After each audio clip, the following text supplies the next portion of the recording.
What's going on, fam? This is Javier. We're taking it by force. Wanted to pop on here real quick. So last night, the Lord gave me a series of experiences and visions, one of which I want to kind of highlight briefly. In this one particular scene, during this experience, I found myself at an assisted living facility. Okay, an assisted living facility. I was to assume a leadership role.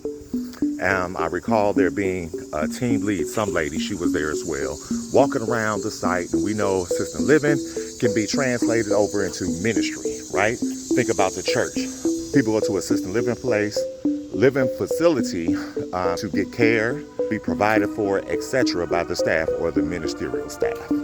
Follow me. So I'm walking around, ready to assume this leadership role in this place. And I go to a room and I see all of these older leaders there. I mean, they look like they were about 90, 95 years old, etc. Right?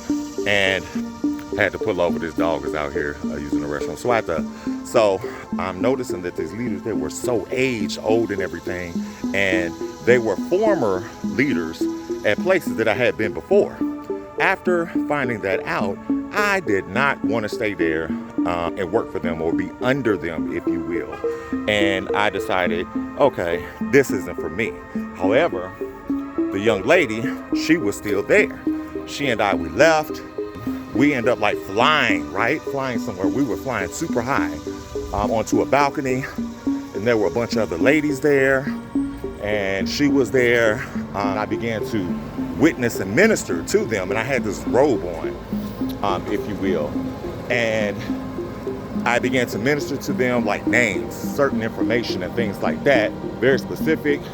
I found myself laying hands, on the lady, and she was being activated. I mean, calling out gifts, etc. And it was such a transparent moment. And even in the ministering with all of the ladies there was discretion. You know, some things need to stay private, but we were able to have an open conversation and the Spirit was able to move. And it was in an unconventional area. It wasn't at the actual facility. So what am I saying here? We're moving into a time period where God is calling out those that have been chosen and shifting them into unconventional areas and ways of ministry.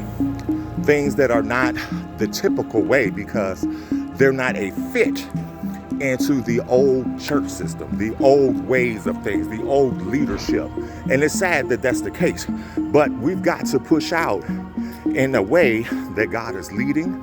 And in that, there was more fluidity in the operation of ministry.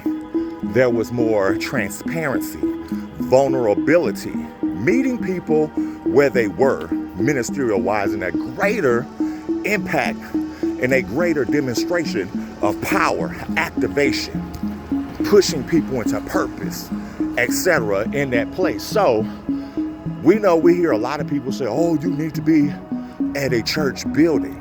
That's fine and well for some people.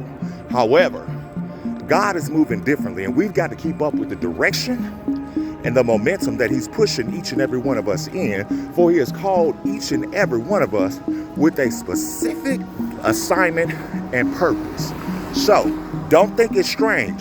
Don't think it's odd or unusual that God is pulling you into a non-traditional, unorthodox way that's unfamiliar to you in the way that things have been, because he's doing a new thing in the new wineskin. You cannot operate with the power that he's given you and the anointing that he's bestowed upon you in old wineskin. You'll be faced with resistance, confrontation, and challenge in many of those areas. So what am I saying? Be led by God. He'll confirm your assignment, what it is that you're supposed to do, how you're supposed to move, and you'll move in power and demonstration, and God will get the glory.